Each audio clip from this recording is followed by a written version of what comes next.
আজকের জুমার খুতবাতে দুইটা ব্যক্তির বিষয়ে আলোচনা করব যাদেরকে আমিত্ব শেষ করে দিয়েছে। একজনকে আমিত্বের কারণে, অহংকারের কারণে সারা জিন্দেগির জন্য কিয়ামত পর্যন্ত লানতের ঘোড়া লাগাই দিয়েছে। আরেকজনকে আমিত্বর কারণে সামান্য কষ্ট দিয়ে তওবার কারণে আবার ফিরে এসে নবুয়ত দান করছেন। সুবহানাল্লাহ। ইবলিস, আমরা নাম শুনছি না? ইবলিসের আসল নাম ছিল আযাযীল। আযাযীল।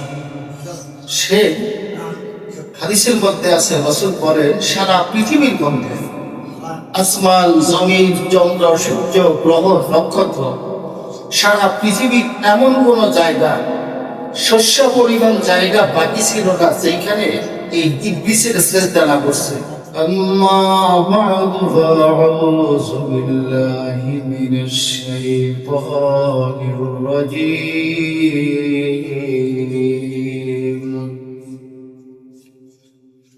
بسم الله الرحمن الرحيم.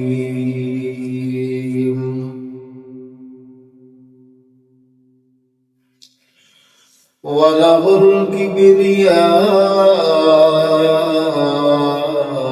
في السماوات والأرض والله عزيز حكيم.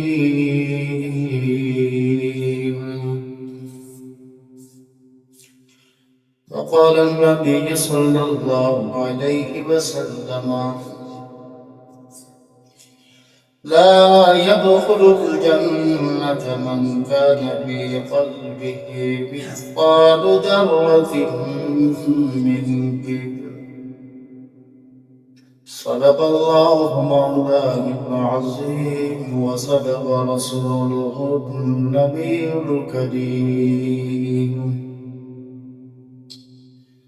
اللهم صل على محمد وعلى آل محمد. اللهم صل على محمد وعلى آل محمد كما صليت على إبراهيم وعلى آل إبراهيم إنك حميد مجيد. اللهم بارك على محمد وعلى آل محمد كما باركت على إبراهيم وعلى آل إبراهيم إنك حميد مجيد. إلى يرحمنا خيرا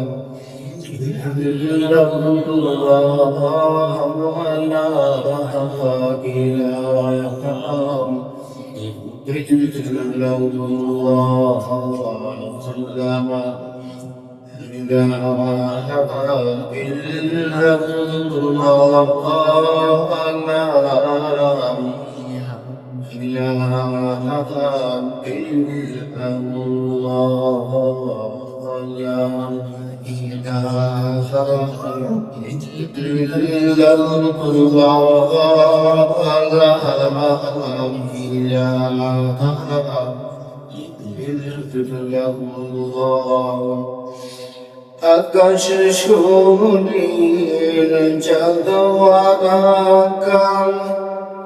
জমিন সবুজ গিরাফ ডাঙ্গাম কুসুমে মধুর সুবাস মাখা করে যে জিকির সারাদিন বেলা লা ইলাহা ইল্লাল্লাহ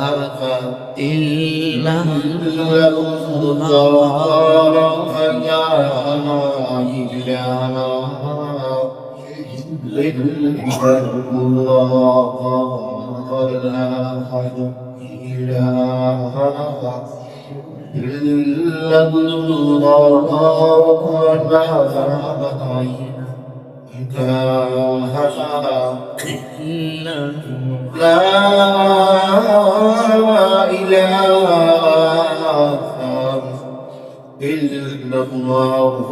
মুহাম্মাদুর রাসূলুল্লাহ সাল্লাল্লাহু আলাইহি ওয়াসাল্লাম। এত ইবাদত বন্দেগী করছে। হাদিসের মধ্যে আরো আছে, রাসূল বলেন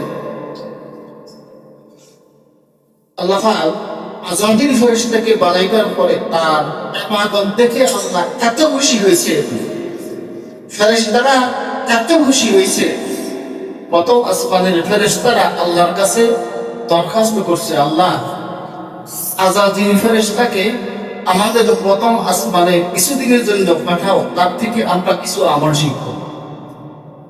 বলেন তো, যার আমল থেকে ফেরেশতারা পাগল হয়ে গেছে, আমলটা কি নরমাল কোন বিষয় না মারাত্মক? কিতাবের মধ্যে আসছে 1000 বছর পর্যন্ত প্রথম আসমানে আযাজিল থেকে ফেরেশতাদেরকে আল্লাহ পাকের তাসবিহ তাহলিল আর ইবাদত শিখাচ্ছে। দ্বিতীয় আসমানের ফেরেশতাও আল্লাহর কাছে আবদার করছে, ওগো আল্লাহ, প্রথম আসমানে যে ফেরেশতাগুলো আছে ইবাদতে আগাই গেছে, আমরা দ্বিতীয় আসমানে যারা আছি তারা তো ইবাদত তেমন শিখি নাই, আযাজিলকে আমাদের কাছে পাঠাও, আমাদেরকে ইবাদত শিখো।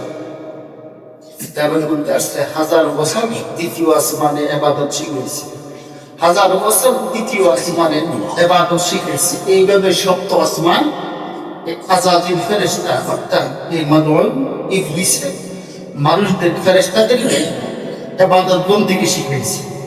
কিন্তু কি হলো, আল্লাহ রাব্বুল আলামিন যখন মানুষ বানাইছে, আদম আলাইহিস সালাতু ওয়াস সালামকে যখন বানাইছে, তখন আযাজিলকে বলছে, শুধু আযাজিল না, পৃথিবীর সমস্ত সৃষ্টি জগৎ, রূহের জগৎকে বলছে, তোমরা আদমকে সিজদা করো, উসজুদু লিআদম, তোমরা সকলেই আদমকে সিজদা করো। ফাসাজাদু, সবাই সিজদা করছে, ইল্লা ইবলিস, ইবলিসে সিজদা করে, ইবলিসে সিজদা করে না। আল্লাহ রাব্বুল আলামিন ইবলিসকে ডাক দিয়ে বলেন, ও ইবলিস, পৃথিবীর সৃষ্টি জগৎ আমি আল্লাহ হুকুম মানে আদমকে সিজদা করছে, মা মানা না তোমাকে বিরত আছে, তুমি কেন সিজদা করবে? ইবলিসে তখন এমন একটা যুক্তি দিছে, ওই যে আমি পুত্র, ওগো আল্লাহ, خلقتني من نار وخلقته من طين। আল্লাহ, আমাকে বানাইছো তুমি আগুন দিয়া, আগুনের শোভা উপর দিকে থাকে, আর আদমকে বানাইছো মাটি দিয়া, মাটির শোভা নিচে দিকে থাকে। এর ব্যাখ্যার মধ্যে আছে মুফাসসিরিনে কেরাম বলেন, শয়তান তখন যুক্তি দিল, আমি তো ইবাদতের সব থেকে না, প্রথম আসমানে 1000 বছর ইবাদত শিখাইছি, দ্বিতীয় আসমানে 1000 বছর ইবাদত শিখাইছি, তৃতীয় আসমানে 1000 বছর ইবাদত শিখাইছি। এরকম লোকটাকে তুমি এই সামান্য মাটির তৈরি আদমের সিজদা করতে কেন বলছো? বলেন তো, আল্লাহ হুকুম মানছে না অহংকার? এই অহংকারের কারণে শুধু একটা কথা অবলম্বন করছে, আমি কৃতজ্ঞ কারণে, আত্মগৌরবের কারণে আল্লাহ রাব্বুল আলামিন তাকে বলছে, তো অহংকারটা তোর জীবনের সব কিছুর ক্ষতিপূর্ণ। এই অহংকারের কারণে তোর 1000 বছরের প্রথম আসমানের ইবাদত, 1000 বছরের দ্বিতীয় আসমানের ইবাদত, তৃতীয় আসমানের ইবাদত, এবং পৃথিবীর শুরু থেকে যে জায়গার মধ্যে তুই শ্রদ্ধা দিয়ে ইবাদত করছ, তোর সমস্ত ইবাদত পরিণাম ফল ছিল। তাতে কিসের কারণে বলেন? অহংকারের কারণে। এবার বলেন তো, ইবলিসের ন্যায় আমল বেশি ছিল না কম ছিল? কত বেশি? রাসূল বলেন সারা পৃথিবীর মধ্যে এমন কোন জায়গা বাকি নেই যেই জায়গার মধ্যে ইবলিসের সিজদা না দিছে। যে সিজদা দিছে দিয়ে দেওয়ানা লোকটার ইবাদত নেক আমল অনেক বেশি, শুধু একটা মাত্র অহংকারের কারণে আল্লাহ রাব্বুল আলামিন তাকে লানতের জিঞ্জির লাগাইয়া জান্নাত থেকে বের করে দিয়েছেন। কিসের কারণে বলেন? অহংকারের কারণে। এই জন্য আল্লাহ রাব্বুল আলামিন হাদিসে কুদসির মধ্যে বলেন,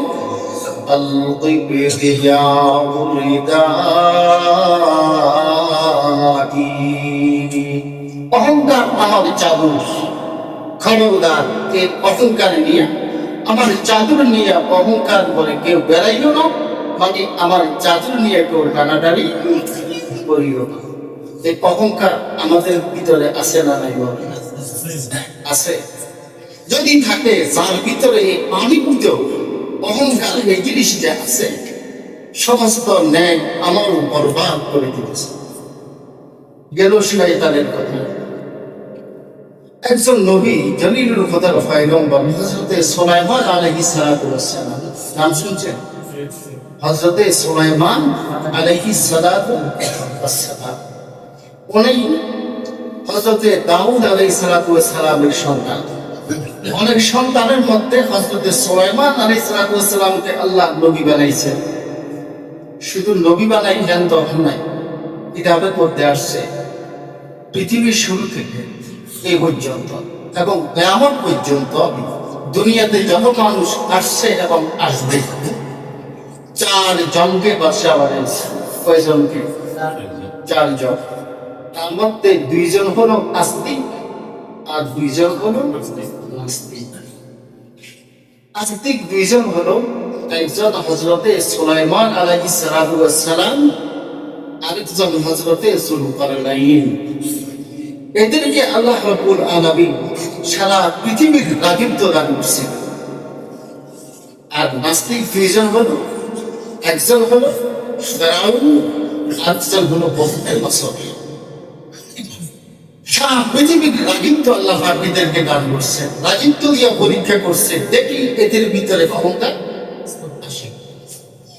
হযরত সুলাইমান আলাইহিস সালাতু ওয়াস সালামকে আল্লাহ এমন রাজত্ব দান করছে, এত কিছুর মালিক হয়েছেন, যেটা কিতাবের মধ্যে বিস্তারিত উল্লেখ আছে, আমি ওই দিকে যাব না। ওনার ভিতরে সামান্য পরিমাণ অহংকার আসার কারণে এমন লাঞ্ছনার শিকার হয়েছে উম্মত, রাসূলের উম্মত বুঝার জন্য এবং এই থেকে অনুতপ্ত হয় শিখার জন্য, সামনের পথ চলার জন্য একটা মেসেজ। হযরত সুলাইমান আলাইহিস সালাম বিয়ে করবেন, বিয়ের বয়স হয়েছে। তো মন্ত্রী পরিষদ যারা আছে এদেরকে সামনে রেখে সুলাইমান আলাইহিস সালাম একটা ঘোষণা দিয়েছেন, ও আমার রাজত্বে যারা আছো, আমার তো বিয়ের বয়স হয়েছে, আমি বিয়ে করতে হবে, তোমরা আমার জন্য একটা বাদ দিবে। বাদ দিয়েছে দেখবা, আমার কথা চিন্তা করবা। 1 নম্বর হলো আমি নবী, 2 নম্বর হলো আমি সারা পৃথিবীর বাদশাহ, 3 নম্বর হলো আমার ভিতরে খুলুক আজিম, অর্থাৎ আমার স্বভাব চরিত্র ভালো। হ্যাঁ, এখন আমার জন্য বউ দেখতে হলে কয়েকটা গুণের অধিকারী একজন মহিলা দেখতে হবে। আমরা যারা বিয়ে করছি এবং যারা বিয়ে করি নাই, এটার মধ্যে একটা মেসেজ আছে। বিয়ে করতে হলে কি কি গুণ থাকা দরকার, বউর কি কি গুণ থাকা দরকার, এটা বুঝে নিবেন আছে। সুলাইমান আলাইহিস সালাম বললেন যে আমার জন্য এমন একটা পাত্রী দেখো, যে পাত্রী অর্থাৎ আমি যেমন মর্যাদাশীল, ওই নারীও যেমন ওই ধরনের হয়।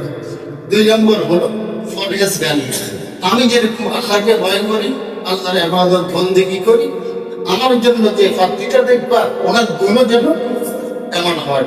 এইভাবে কয়েকটা গুণের অধিকারী একজন মহিলা দেখবে। এই খবরটা সুলাইমান আলাইহিস সালামের রাগিন্তের চতুর্দিকে গ্রাম থেকে পাড়া, পাড়া থেকে গ্রাম, গ্রাম থেকে ইউনিয়ন, ইউনিয়ন থেকে উপজেলা, উপজেলা থেকে জেলা, জেলা থেকে দেশ, দেশ থেকে দেশান্তর, সারা পৃথিবীর মধ্যে প্রচার হয়েছে সুলাইমান আলাইহিস সালাম বিয়ে করলেন একজন বৌদ্ধকে। তারিখি ইবনে জারিরের মধ্যে একটা ঘটনা সুন্দর করে লিখছে, বলে যে তার রাগিন্তের অধীনে একজন জেলে ছিল। কি বলেন? জেলে। ওই জেলে তার কাজ হলো তিনি সারাদিন জাল টেনে মাছ ধরে বিক্রি করে সংসার চালাইত। ওই জেলের একটা মেয়ে ছিল। ওই মেয়ের মধ্যে সুলাইমান আলাইহিস সালাম যে গুণের কথা বলছে, ওই গুণগুলা সব গুলাই আছে। তবে একটা গুণের সমস্যা, সেটা হলো উনি পয়সাওয়ালা, উনি বাদশা, আর উনি হলো গরিব। যখন ওই মহিলার কাছে, মহিলার বাবার কাছে, মায়ের কাছে যখন ম্যাজিস্ট্রেট গেছে, বাবা যখন তার মায়ের সাথে পরামর্শ করে, ভাইরে সুলাইমান বাদশা কখনো দেখিনি বিয়ে করবে এমন চরিত্রের অধিকারী একজন মহিলা চাচ্ছে, আমার বিয়ের ভিতরে তো এই সমস্ত গুণগুলো আছে, কেমনে করি যদি তাকে জামাই বানাইতে পারতাম। সুলাইমান আলাইহিস সালামের কথা বলতেছে, তাকে যদি জামাই বানাইতে পারতাম কতই না সৌভাগ্য হইত। মেয়ের মাও এই আফসোস করতেছে, মেয়েও এই আফসোস, ভাইরে সুলাইমান নবী যে গুণের কথা বলছে সবগুলো গুণ আমার ভিতরে আছে, যদি আমি তার স্ত্রী হইতে পারতাম অন্তত জান্নাতে তার হাত ধরে আমি জান্নাতে প্রবেশ করতে পারতাম। কিন্তু আমি জেলের মেয়ে, আমি কিভাবে, সে কিভাবে আমাকে বিয়ে করবে? কিতাবের মধ্যে আসছে একটা চিঠি লিখছে, একটা চিঠি লিখছে সুলাইমান আলাইহিস সালামের বরাবরে, যে কোনো ভাবে সুলাইমান আলাইহিস সালামের কাছে এই চিঠিটা যাইয়া পৌঁছে। এ দেখেন অহংকার কি জিনিস। সুলাইমান আলাইহিস সালাম এই চিঠিটা পাওয়ার পরে চিৎকার মেরে উঠল, আমি একজন বাদশাহ, আমি একজন নবী, একজন জেলের মেয়ে আমার কাছে বিয়ের প্রস্তাব পাঠাইছে, এই মন্ত্রী পরিষদ যারা আছো তোমরা কি করছো, তত সাহস কার হলো? এই কথাটা যখন তার মুখ দিয়া বের হয়েছে, বলেন তো, এই যে কোরআনের মধ্যে আল্লাহ বলছেন, আল্লাহু লা ইউহিব্বুল মুস্তাকবিরিন, আমি আল্লাহ রাব্বুল আলামিন যারা অহংকার করে, যারা আত্মগরিমা দেখায়, যারা বড়ত্ব দেখায়, আমি আল্লাহ এদেরকে ভালোবাসি না। তো আল্লাহ এদেরকে ভালোবাসেন না, সেটা নবী হইলেও না, ওলি হইলেও না, মেম্বার হলেও না, চেয়ারম্যান হলেও না, এটা সবাই না। আল্লাহ রাব্বুল আলামিন সুলাইমান আলাইহিস সালাম যাকে আল্লাহ রাব্বুল আলামিন সারা পৃথিবীর রাজত্ব দান করছেন, আল্লাহ কথাটা প্রকাশ করতে পারেন নাই, এই খেলা শুরু করে দিয়েছে। কেমন খেলা? কিতাবের মধ্যে আসছে, রাসূল বলেন সুলাইমান আলাইহিস সালামের ঘটনা অনেক লম্বা, টাইমও সংক্ষিপ্ত। সুলাইমান আলাইহিস সালামের একটা মুজিজা ছিল, ওনার হাতের মধ্যে একটা আংটি ছিল, এটা আল্লাহ রাব্বুল আলামিন মুজিজা স্বরূপ সুলাইমান নবীকে দান করছে। এই আংটি দিয়া সুলাইমান আলাইহিস সালাম দেও দাও জিন পরি পৃথিবীর সব কিছুকে নিয়ন্ত্রণ করতেন। এই অহংকারের কারণে সুলাইমান আলাইহিস সালামের মুক্তি আল্লাহ একটা কথা বের করে দিচ্ছেন।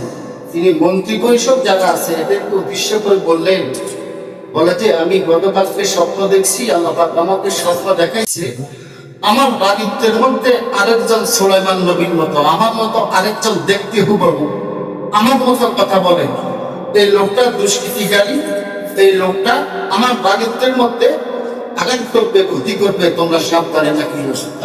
সুলাইমান আলাইহিস সালাম তার মন্ত্রী পরিষদ যারা আছে এদেরকে আনছে, কিতাবের মধ্যে আসছে সুলাইমান আলাইহিস সালাম যখন গোসল করতে যাইতেন তখন তার আংটিটা একদম নিরাপদ জোনের মধ্যে রেখে যাইতেন, কেউ দেখতো না। অহংকারের কারণে আল্লাহ রাব্বুল আলামিন তার আংটিটা যেখানে রাখছে ওইখান থেকে উদাও করে দিছে। যখন উদয় হয়ে গেছে, সুলাইমান আলাইহিস সালাম গেছে গোসল করতে, আসি যখন আংটি দেখে নেয় তখন তিনি পাগলের মতো হয়ে গেছে, ওই যে অহংকারের পরিণতি। এখন সুলাইমান আলাইহিস সালামের রাজত্বের সিংহাসনে দেখতেছেন আরেকজন সুলাইমান বসা। উনি হচ্ছে একটা জিন। জিন সুলাইমান নবীর সুরতে বসছে কোথায়? সিংহাসনে বসি। যখন আসল সুলাইমান নবী আসতেছে, এই নকল সুলাইমানে বলতেছে, এই উনি কি আমার মতো দেখতে? উনি আমার রাজত্বের মধ্যে একটা ফেতনা লাগাইবে, ওনাকে বাধ্য করে। কিতাবের মধ্যে আসছে রাসূল বলেন, আজ প্রসাদের যত নজির নাজির আছে, আসল সুলাইমান আলাইহিস সালামকে মারতে মারতে একদম নাবিত্ব থেকে বের করে দিছে। কোন রকম নাকে আঘাত দমটা কি ভাগ নিয়ে দিছে। বরং তো এটা কার কারিশমা? কিসের কারণে?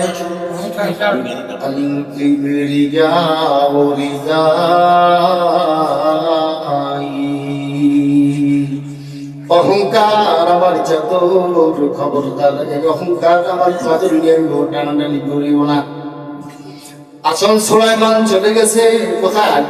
জঙ্গলে জঙ্গলে জঙ্গলে হাঁটতে হাঁটতে নদী কিনারা।